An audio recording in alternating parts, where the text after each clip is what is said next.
I think what's really changed in the last 10, 15 years is that the big incumbents have all developed their innovation muscle, if you want. So they've all learned like, okay, there is an element of disruption. So we need to get better at innovating ourselves. And secondly, we need to get better at scouting for new technologies and new startups that come up in our space that could potentially be disrupting us and acquire them. Welcome to the Imagine AI Live podcast. I'm your host, Chris Madden, and today I'm very happy to have with us Philippe De Ridder. Philip, how are you doing today? I'm well, thank you. And you?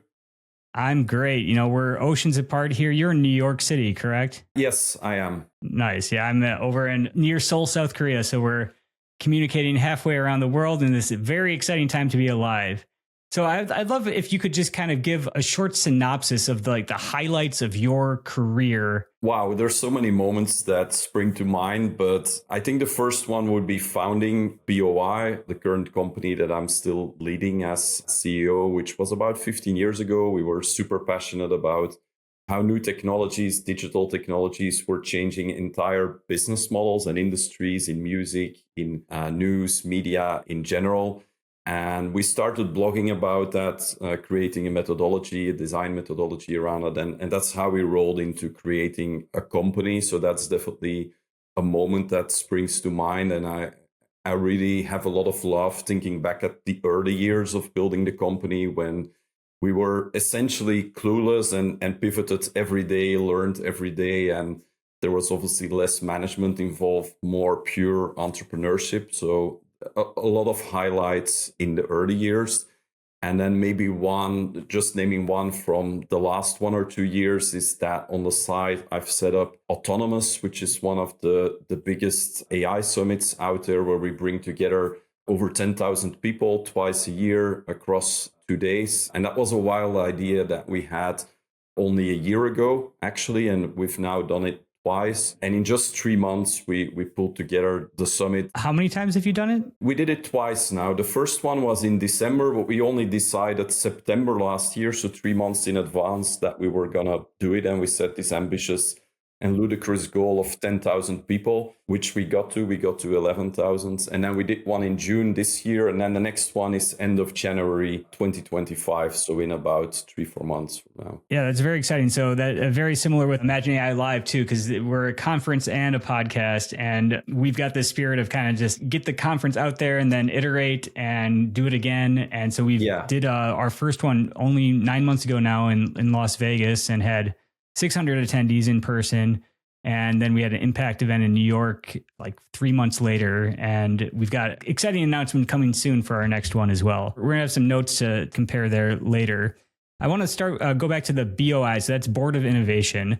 It's a consultancy that's basically like a tech AI consultancy now. Like in the early days, you're doing what and how has that kind of transformed? And can you tell me about like the founding team as well? Yeah, absolutely. So that was Nick, my co-founder, and myself. So the two of us, as I mentioned, were super passionate about how new technologies, digital technologies, were changing entire business models. And that's always kind of been the essence of BOI, obviously, because we're an innovation company. That means that every 1 or 2 years, the driving force behind innovation obviously changes, whereas that was digital 10, 15 years ago. Obviously now that is AI as one of the primary forces, but it's still around that essence of emerging tech, changing business models. So we're really playing on that interplay between the technology and the business side of things.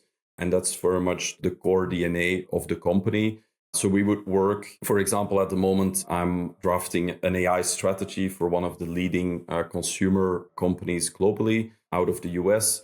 But at the same time, we're also building actual AI products and AI engines with companies. So it's a combination of strategy and business, as well as the actual engineering and building of the solutions. Wow. So how big is your team now? We're at around 100, of which 50% full-time employed, about 50% freelance. So we found that a really great mix to pull in the right resources for each project rather than just staff people you have on the bench, which is kind of the default professional services or consultancy model. So that's why we went for the hybrid model. And how about the remote versus in person? And I mean, I'm sure during COVID you were fully remote, but has that shifted back to what percent would you say? Yeah, we've been a bit of on a journey there. So I would say prior to COVID, we very much had an office culture, creative agency vibe, after work drinks and stuff you can imagine. And under COVID, we definitely went remote first. We actually, at some point at the height of like the remote first wave, I would say we had people in 20 different countries, Wow. which then we figured was a bit much as well. So we kind of went back to a more hybrid model where we have around 70 people in or around office locations. We don't have any mandatory days at the office, or we just want to make it a nice environment that people want to spend time together in. And then around 30% of people working fully remotely. And then we would get together on a regional level. So in EMEA and Americas about twice a year. And then we have a global office week where we all get together, or a global summer office where we get together and work from a nice location for a couple of days with the whole team. That sounds very pleasant, actually. And I'm wondering the growth of your company. Like you're at about 100 employees now, 50 full time, 50 part time. When did you see the biggest growth in your company, and how has like this AI boom changed that? Yeah, so we've kind of continuously, well, maybe I should start first is that we've never founded the company with a clear growth strategy as such, because it started so organically around the passion that we had, that we started blogging about, and then we got requests in, and now we started doing that, Nick and myself at the time. And then because we got so many requests, we started hiring a couple of people, and things kind of evolved from there. But we've never been passionate about the size of the company and seeing that as the parameter to optimize for. So to me, it's always been more around the quality of the work and the uniqueness. Is it pioneering, which is my motivator and driver, and which has also been driving the company. So in general, we've been less focused on growth. I think the biggest growth spurt was us because we got started in Europe, actually, and then we opened up a US office in New York in 2019. So about 5 years ago, and that's definitely been a growth spurt because right now the US is about 60% of our global business. And then right now with the whole wave of AI innovation, obviously that's a big driver as well. And we've let go of some of our older legacy work to really focus and zoom in on that. Okay, so that's awesome to hear. And we will get into AI, as the name of the podcast suggests. I do want to ask about the founding team, you and your co-founder, and like how you two met, like the kind of founding story, and like maybe the strengths and weaknesses that you both have and maybe pick up for each other. Yeah, so we met years before we actually got to found the company, but in a master in science on innovation and entrepreneurship at a business school in Belgium, Antwerp specifically. And Nick, my co-founder, had a background in engineering and design.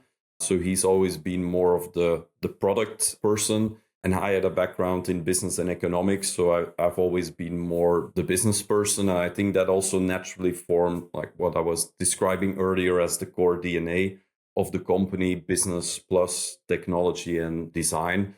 And that's really been a marriage of our two backgrounds in the founding of the company as well. Right now, you're doing tons of AI consulting with big businesses. What are the range of sizes of businesses, and what are the problems that businesses have? What are they coming to you to find a solution for? Yeah, so to your first part of the question, like size of business, it's primarily big Fortune 500 type companies. So some of our named clients would be Coca-Cola, Nestle, Johnson & Johnson, Novartis, Toyota. So big international companies, that's always what we focused on. Again, aligned with like we want to do pioneering work and really focused on that part of the market. Now, what are questions that we tackle? I would say one set is AI strategy and transformation. And in that, we take a future back approach. So working at the moment with a global CMO at a big consumer goods company. So there we're taking the viewpoint rather than present forward, which is what, let's say, the default approach is, looking at the current way of doing things and then applying AI to that.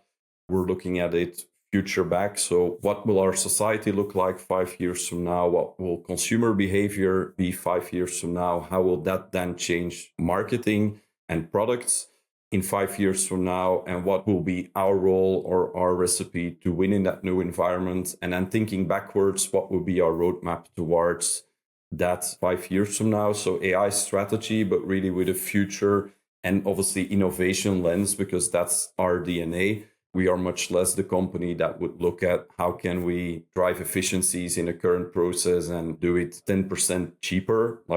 There's obviously a lot of consultancy in that part of the market, but that's not our focus. Our focus is on big thinking, innovative ideas.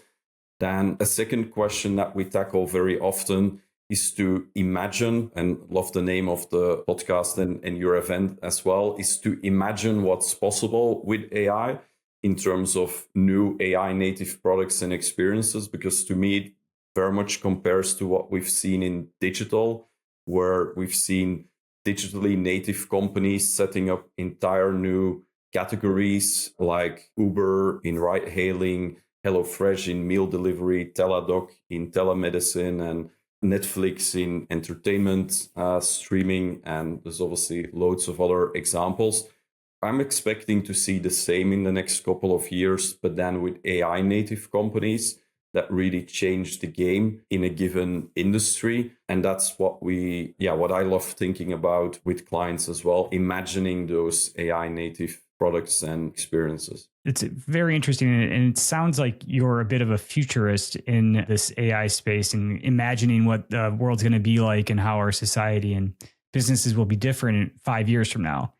Could you maybe paint a picture of how will the world be different in 5 years because of AI? So I think we will have AI assistants that are proactive and that can take action on our behalf. So that will be an evolution from the current text-based ChatGPT or Gemini that we ask a question and get an answer in return. We will have a personal assistant that knows us, that knows our preferences, maybe even how we're doing, connected to our wearable, and that will be able to guide us in purchase decisions on ordering in a meal or finding a restaurant or booking travel. So I think that's one big route of where we'll see a lot of developments. I think many of us will have our own digital avatars of ourselves, which is a space that the likes of HeyGen and Synthesia are pioneering.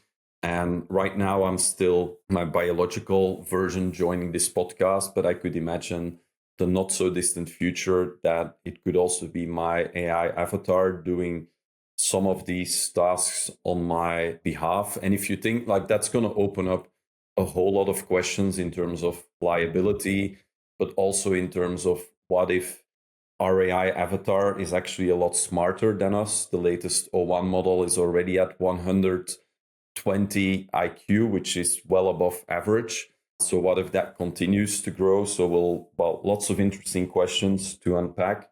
Maybe to mention two more of what I think we will see in the next 5 years is definitely we're going beyond generative AI, which has been the current wave, towards what we call autonomous AI. So AI that can think, decide, and act more independently. And obviously, there's various degrees of autonomy. And that will be a thing, obviously, for autonomous driving, but also for autonomous digital products, autonomous workflows, etc. And then maybe the last one would be that we will see more natural interfaces, in the sense that right now we still need to type on a screen, asking an LLM to provide us with an answer. Obviously, we're getting into voice, but we will see AI native consumer tech devices that give us more natural interfaces. We've seen a couple of early failures, like the Humane AI pin, the Rabbit R1, which didn't really live up to promise, but we will see others. I think we will definitely have, for example, AirPods, where an AI listens into maybe a question that you're presenting me, that in the not so distant future, I would actually get suggestions on a smarter answer to give to your questions just through my AirPods or through the Orion glasses that Meta presented a couple of weeks ago, which I think were the most advanced ones that we've seen so far, that would give us a more natural visual interface rather than always having to pick up our smartphone or our laptop to actually interact with AI. So I think it will become more ubiquitous in life. And maybe as such, we might be looking less at screens, which I guess would be a desirable future as well. And, you know, being here in South Korea, the biggest value add in my life would just be having like an instant translator, somebody that can just be translating everything for me, because my Korean's like okay, but it's not great. It's not very good.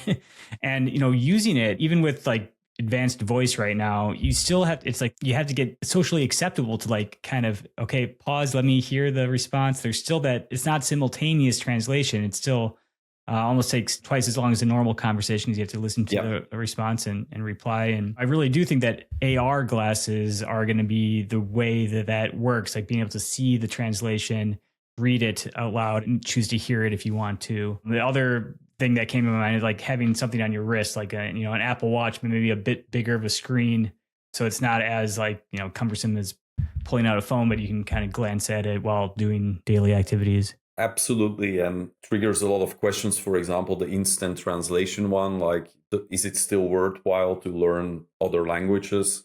And in general, it's a big question, like, what skills should we focus on, and should we, I don't know, enable or empower our kids to learn? Which ones are future-proof?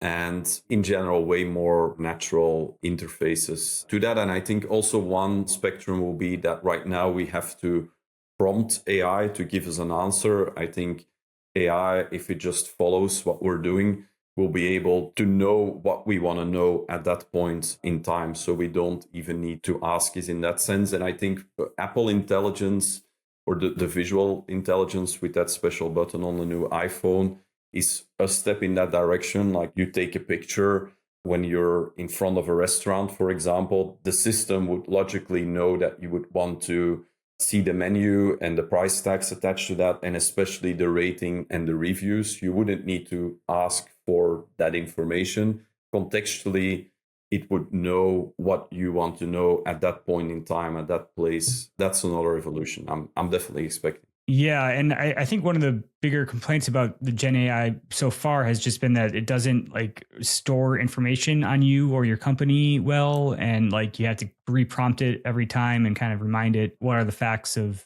who you are and what your business is and things like that. But there are tons of companies and startups trying to tackle this project, and I think that there's been some that have actually like kind of solved for this with like Notebook LM that Google's released, where you can store all the information that you want inside this notebook, this digital notebook. And then the LLM treats that data and that information as like priority. And this is what it should feed off of, while still using the more powerful LLMs behind it. Any thoughts on the advancement there and how quick we could expect that? It's going to be a conundrum, right? On the one hand, AI will need to get to know us to provide way better assistance.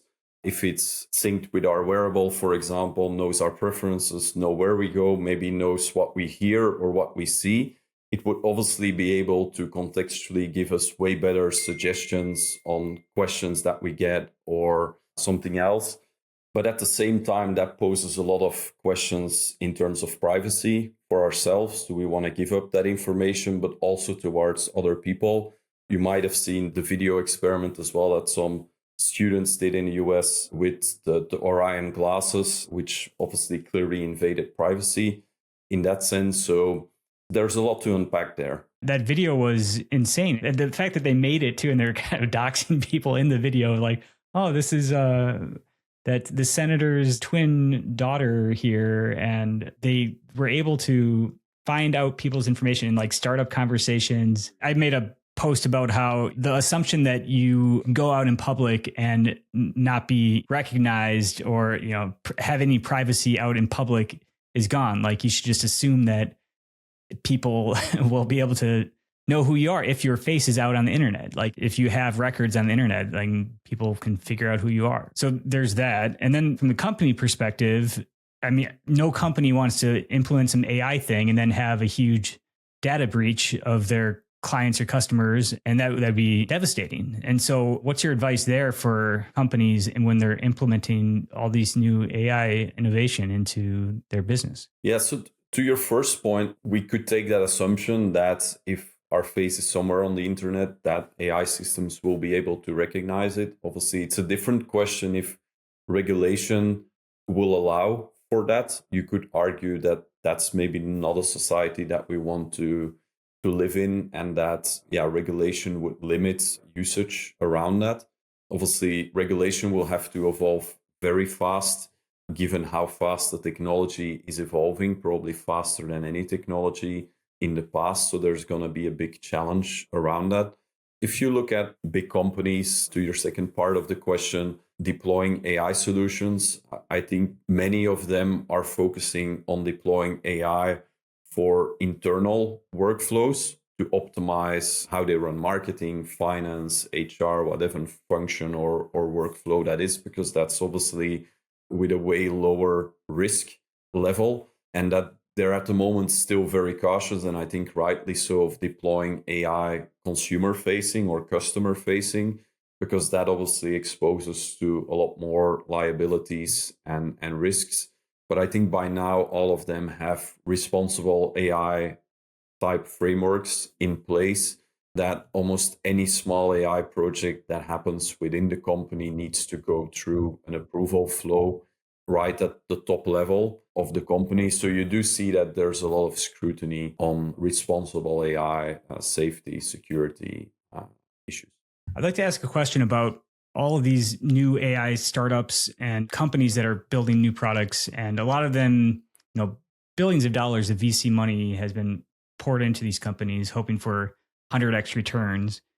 And it just seems to me that for every progress that these startups make, the big incumbents roll it out a week or a month later, and they've already got the reach, they've already got the distribution, everybody's already using their products. And it's so hard for the startups to wedge into this field, I feel. Do you agree? Yes, I would say what's changed, because obviously I've been around in the innovation space quite a long time. And I think if I rewind back to, let's say, 15 years ago, there were obviously most of the new market opportunities were actually captured by startups rather than incumbents. We named them earlier: HelloFresh, Uber, Netflix, Spotify, very long list. I think what's really changed in the last 10, 15 years is that the big incumbents have all developed their innovation muscle, if you want. So they've all learned, like, okay, there is an element of disruption. So we need to get better at innovating ourselves. And secondly, we need to get better at scouting for new technologies and new startups that come up in our space that could potentially be disrupting us, and acquire them. Like, that's basically the two lines of action. And that's also how, for example, Meta has obviously then, after Facebook and its struggles, acquired WhatsApp and Instagram, etc. So that's definitely part of that second approach. So I think you're very rightly making the point, is that actually the incumbents are way more receptive or way more active in the innovation space themselves, either through acquisition or through organic innovation, which makes it harder for a startup to carve out a space. At the same time, I do see successful scale-ups that focus on a unique problem solution fit or product market fit that one of the big incumbents just isn't focused on, because it's not big enough for them, because it's not prioritized on the long list of use cases or product market fits that they can focus on. But yeah, we will definitely see. I don't recall who launched it first as a quote, like the default is the devil, saying that whenever your product that you have as a startup becomes the default in the incumbents platform, which is what we're seeing right now, then it's basically end of your business. And yeah, we've obviously seen that, for example, a year ago, Midjourney was all of the talk, and obviously it's still around. But at the same time, we've seen Adobe, an incumbent in that field, deploy advanced AI image generators, editors, etc. So you do see that dynamic. I do want to say that, like, there's certainly tons of startups out there that, like you said, like, they've got a niche figured out, they're profitable, they're making money. And then they've got that hope for the exit one day of maybe being acquired or expanding, pivoting their niche to make an impact and keep growing. But for me, it's just so daunting. And I feel lucky that I'm kind of in this podcasting just knowledge, accept space, right? Take it all in. And there's new stuff coming out every day. And it's kind of my job to like learn about it and try to talk with interesting people. So I do want to say a little caveat about how in hindsight, like Meta's pivot from Facebook to Meta and that rebranding they did is genius. And like at the time, like Metaverse was out and they got a lot of crap. Like they're just trying to like do on this like VR hype, but now it makes so much sense and it's a cool name. And yeah, I think they did well there. And Mark Zuckerberg seems to be the next rock star on the block. So he also did a personal rebrand, it seems, next to a company rebrand. And yeah, they're definitely like they launched their AI video generator, I think 2 weeks ago. And from what I've seen, it's the most advanced at the moment. So they're definitely leading the way in some areas of AI. Yeah. And with all these AI tools, and like we've just been talking about pictures and videos and all this creative work that AI does. And that really is the first kind of field that has been disrupted. And thinking there still is an ongoing backlash against and from the artist communities and use human artists and everything. But at the same time, this technology just gets better and more impressive and faster and cheaper. And, you know, the writing's kind of on the wall. And I'm wondering, kind of turning out to the future of work and the disruption that's underway and going to get kind of accelerate, and your predictions on that. Yeah, I think if we rewind, like a lot of us felt, or kind of the common idea was that AI would primarily disrupt blue collar work with robots in factories and autonomous machines. Truck drivers. In general. Yeah, truck drivers, etc. Or that it would disrupt or take over administrative tasks in an office environment, like accounting tasks or any kind of repetitive tasks. I think it's caught a lot of people by surprise that right now, well, AI seems to be pretty good at more creative work. And I know there's been a period of acceptance around that. So I know that when a year and a half ago, I published a report that was called The Age of Creative AI. At least from some people, there was a bit of backlash against it, saying AI can't be creative or don't have any creative outputs, and it will only take over the admin stuff, but not the creative works. I think by now we've seen study after study that LLMs can generate more novel ideas, or at least on par, but in some instances better than humans. So I think we're starting to see more evidence around that. So what will that mean for like the future of work? I think there are many scenarios that are still open. For me, I would love humans to be the hero in this story rather than the tech. If we look back 5 to 10 years from now, I think human roles will still exist in terms of work, but that they will largely evolve from being a creator, creating something from scratch. Like if you're a designer, to stay in the creative space, and yeah, you won't design anymore from a blank page, but you would curate and edit together with an AI assistant or companion. You would prompt it, you would edit, curate the results out of it. I think that will, at whatever role or function, will still exist in a human capacity. So in general, a shift from creators to editors. Yes, definitely. I think that AI gives so many more tools and allows every person to do more, right, with their time and be more productive. It's really for the creators and people like you and I that have to produce content and get stuff out there. Like it solves the blank slate problem. It prompts an image that I want to go along with this like text thing, and it can help so much. And one of the things I think people are missing is that importance of like these social media platforms. And as this distribution mechanism, like even if you're using AI to become more productive and taking advantage of AI, like how are you communicating with the world? Like how are you presenting yourself to the world? For me, it's like, you know, this podcast, like we're going to get 5 good clips out of it, of like your highlight moments, and put it on our TikTok account. And that's got like 45,000 followers, and cross post that video to Instagram Reels and YouTube Shorts, and like keeping that content machine going. I don't think it would work as well if it was an AI avatar of you. I think people appreciate the human authenticity, and authenticity is like the number one thing people like look for in content today. And, you know, if they know it's an AI, they're like, okay, that's cool. It's like a nice parlor trick, but they swipe on. Yeah, I think we will really start appreciating more what you could call artifacts of humanity. For example, also when obviously the likes of ChatGPT are fully able to write perfectly drafted emails. And I think we will actually, whereas maybe 2 years ago, we wouldn't appreciate a spelling mistake or a grammatical error or whatever in an email. I think maybe in the not so distant future we might, because it's an artifact of humanity, someone authentically writing an email in like very short sentences, not perfectly written, whatever. Stream of consciousness, just like, yeah, just getting it out there. You know, a human wrote this, you know. Yeah, and then obviously you could argue you could prompt an AI system to write like a human in like a crappy way. So we might see some of that as well. But to your point, I really think that people will still want to connect to personalities. For example, you as a podcast host, but also, for example, if we look at music, where AI song generators like Suno and a couple of others have actually become quite good. But I think there also people will still want to be a fan of an artist, because we're so used to being fans of people and having connections to people and relationships with people.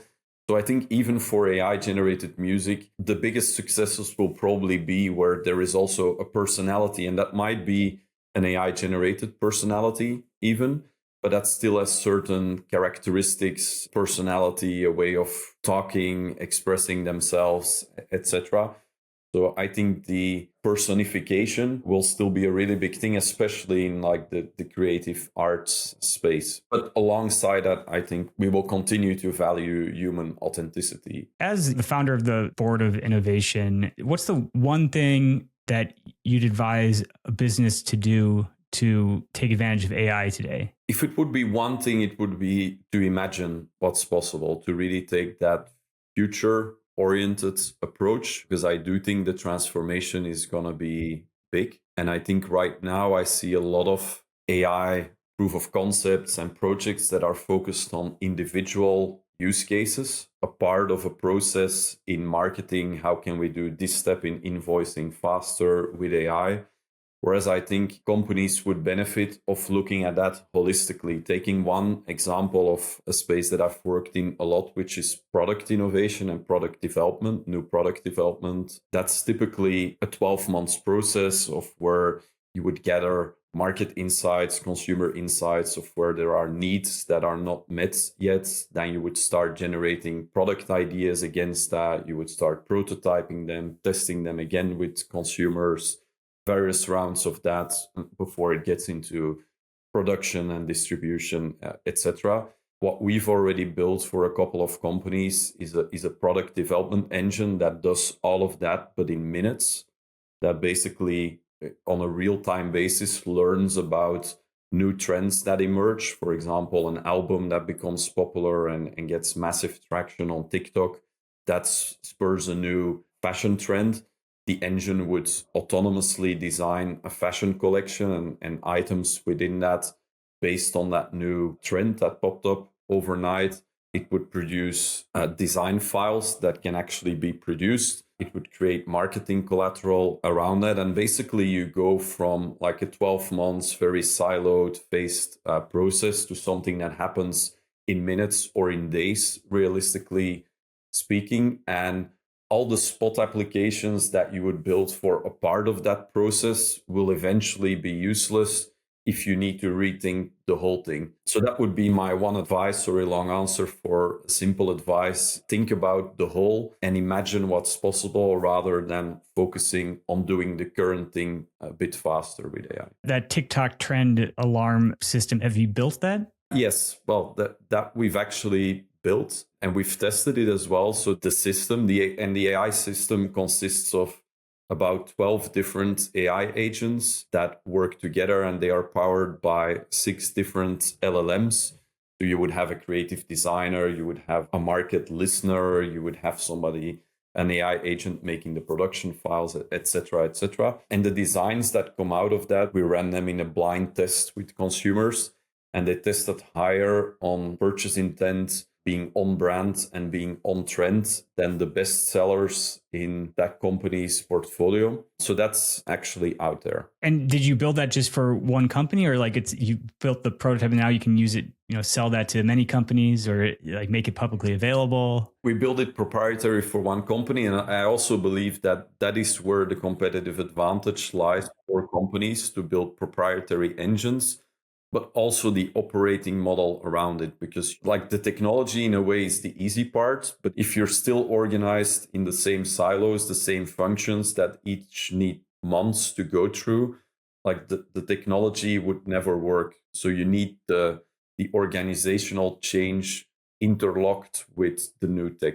That's so valuable right there for a big company, because you have to move fast in today's social media landscape, and you got to jump on these trends and you got to get the content and the copy out there. How do you stay informed on all the changes in AI and all the breakthroughs? And what would you advise to somebody that wants to stay informed in AI? Yeah, it's a big challenge, right? So there's a lot of evening hours and weekend hours that go into following the space. Well, one, it helps because it's my day-to-day work. So the more you can embed it in your day-to-day work, obviously you're kind of learning on the go. Apart from that, I've enlisted myself in probably over 100 newsletters and podcasts at first, and then I cut them down to the 5 or 10 that really delivered the most value to me. So that's been a bit of an investment, reflecting back each couple of weeks, like which are the ones that really brought something new and which are the ones that just recycle what you read everywhere. So that's a big stream. And then those 5 or 10 I read or listen to daily or whenever they have a new episode. Yeah, that's been my strategy too, is quick to sign up to new podcasts and newsletters, and then like quick to get rid of them too. My favorite is the Rundown AI. Is that one of your top 5 or 10? Yeah, that's my daily one, actually. Yeah, that's I only have one daily one that I follow. And from like the 10 that I followed, the daily ones, that was my final pick. Yeah. Nice job, Rowan Chung. Yes, Rundown absolutely. AI is very good. So kind of more rapid fire here. High school students, we didn't get into education, unfortunately, because, education, it's going to change everything in the future here. And it's kind of the schools and districts that kind of adapt quicker will benefit their students more. But then at the parents level as well, you can do a lot for your kids. But I'm wondering about like the high school students that are kind of seeing all this change going on, and they're going into university now, leaving high school. What advice would you have for them? Well, first of all, to experiment as much as you can with the new Gen AI systems out there, whether that's LLMs, image, video generators, world generators, music generators, whatever. Well, you can learn about this by reading books, but they will obviously always be after the fact. So I think experimentation would be my number one advice. If it's really your thing, I love the overall idea that you're the average of the 5 people around you. So if you want to be a pioneer around AI, then surround yourselves with other people that continuously try out the latest stuff and that are also critical thinkers around that. And then maybe my third advice would be around critical thinking. There's obviously also a big hype around AI and now Gen AI specifically the last year. And critical thinking to me is one of the key skills to filter out what's really going to happen, what's not going to happen, what's hype, what's fundamental. I think that's a skill that will remain relevant in the future as well. To counterbalance against AI systems doing more and more of the work, we will still value and appreciate humans critically thinking about the systems and their outputs. That's a great answer. And keeping that in mind, how about advice for people entering the job market today? It's kind of a tight market, and help get a job. Yeah, there was a study published last week, I think, that said business leaders are actually more inclined to hire somebody with fewer expertise in the area that they're hiring for, but with AI capabilities, than somebody that's spot on in terms of credentials for the role they have to do, but that have never worked with AI. So I think that's a continuation of that. And obviously that's a bit of the zeitgeist at the moment. AI is all the talk of the town, but I think it soon Right now, it's potentially still a differentiator depending on which industry that you're a front runner in AI. I think it will soon become table stakes and you might be left behind if you're not part of the AI adoption wave. I think all the people in the service industry, and if you have to use your body and your hands to do something, to provide something, I think you're pretty safe going into a safe field. But thinking about, all this knowledge work, yeah, it's a hard proposition to, and a lot of companies have done like hiring freezes because they're expecting to, they want their current employees to do more with what they have because you should be able to with AI. Biggest fear for the future of AI, for the world and humanity? Well, I guess there's a realistic chance that humanity or humans won't be the hero in the story in 5 to 10 years from now. And I think we will all collectively, and everyone that's designing AI systems will need to make deliberate choices on making humans and humanity the hero in the story. So my fear would be, the opposite of that, and that we've just followed market forces on continuous margin and cost optimization, driving down costs by deploying AI, leading to larger unemployment, societal divide growing as a consequence of that, which is obviously already a big issue right now. And potentially that like pulling society apart in some ways. That would be, I guess, kind of my dystopian view of the future that I would want to avoid, or the fear that I would have, which could be made worse with AI generated content and like people being in their echo chambers or funnels and us becoming addicted to AI generated content, etc. I'm fairly optimistic myself, but like my fears would be in that space. Yeah, well, let's work to be the heroes of this story. Humans are the heroes. Final thoughts. What's your next big thing that you're doing? I know you're a keynote speaker. You've got a conference. What's the next big thing, and where can people find you? Yeah, so people can find me on LinkedIn. That's primarily where I'm happy to connect and where I regularly post new perspectives as well. And then obviously everyone would be very welcome. Autonomous, which is the next big summit that we're organizing end of January next year. And that's a virtual event as well as in person, right? It's a virtual event with an offline side event in New York. Well, Philip, it's been great talking with you, and I'm very glad to have made this acquaintance, and I look forward to following your endeavors, and I hope we can meet in the future as well. I come to your conference sometime, or you come to our conference. That would be lovely. Thanks for having me, Chris. Thank you.